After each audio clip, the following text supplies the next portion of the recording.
So hello everyone, welcome to IFS. कैसे हो दोस्तों? आप सभी लोगों को पता है कि सीएसआर नेट का रिजल्ट आ चुका है।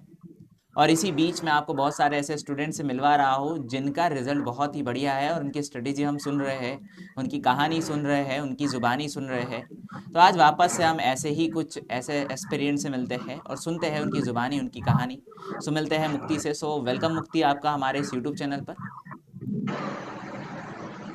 मुक्ति, आपको क्या लगता है कि इस एग्जाम को किस तरीके से क्वालिफाई करना आसान है?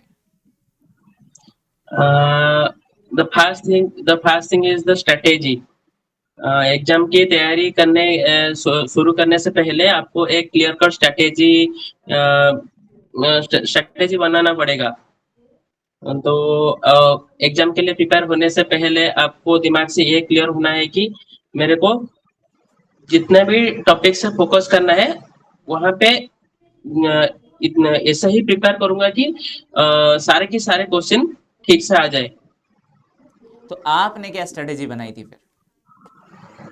मैंने 13 टॉपिक से मैंने 10 सब्जेक्ट को फोकस किया था मैंने।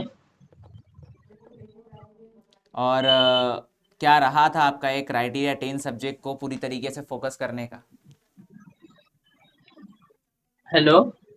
हाँ, मतलब ये था कि 10 सब्जेक्ट को टारगेट करने का क्राइटेरिया क्या था, किस तरीके से आपने इस 10 सब्जेक्ट को टारगेट किया था? मैंने जो इजी सब्जेक्ट और वो 10 सब्जेक्ट्स, जो 10 सब्जेक्ट्स थे उसमें जो मेरे को जो ज्यादा डिफिकल्ट डिफिकल्ट लगता था मैं उसको पहले पढ़ाई करके खत्म कर लिया। उसके बाद जो इजी टॉपिक था वहां पर फोकस किया। और जो इम्पोर्टेंट थिंग ये कि जो रिवीजन बहुत जरूरी होता है। तो आपका रिवीजन शेड्यूल कैसा रहा? फिर आपने कैसे रिवीजन किया इस एग्जाम को?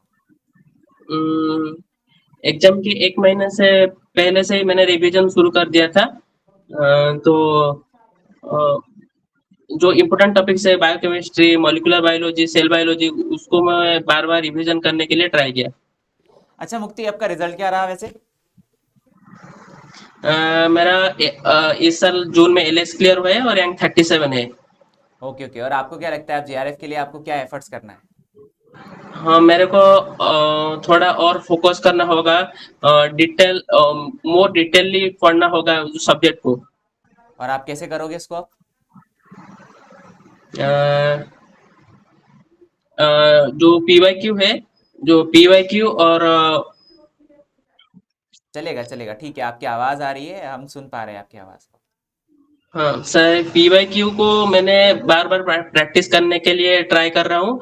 और जो पॉसिबल एमसीक्यू है उसको भी ट्राई कर रहा हूँ करने के लिए। अच्छा, पीवाईक्यूज और एमसीक्यूज आप मोस्ट ऑफ करोगे तो आपका सिलेक्शन हो जाएगा इस बार। हाँ। चलो चलो, बहुत बढ़िया है। और मुझे लगता है कि आप मोस्ट ऑफ अपने थ्योरी के ऊपर भी ज़्यादा काम करिए। और पीवाईक्यूज तो ठीक है, पीवाईक्यूज को प्रैक्टिस करना ज़रूरी है। मोस्ट ऑफ थ्योरीज के ऊपर ज़्यादा रिवीजन करिए। और थ्योरीज के अलावा अगर कभी कहा जाए तो आप अपने सब्जेक्ट को पूरी तरीके से स्ट्रॉन्ग कर लीजिए और ऐसी यूनिट को चॉइस करिए जिसमें आप पूरी तरीके से बेस्ट हो। Okay. Yes sir. Then next आपसे ये क्वेश्चन है कि आप किस प्लेटफॉर्म के साथ हमारे कनेक्टेड हो? Super emotion batch. Super emotion base से आप कनेक्टेड हो, ओके। क्या लगा आपको, क्यों कनेक्टेड होना जरूरी है?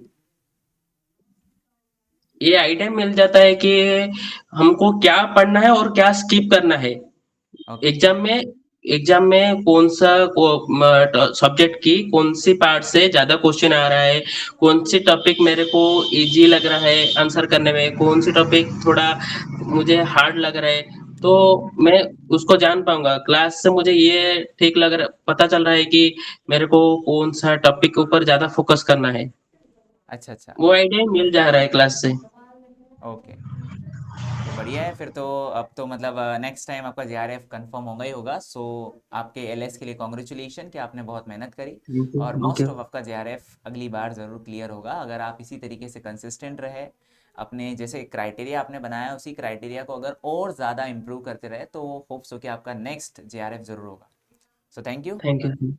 Thank you sir. ओके।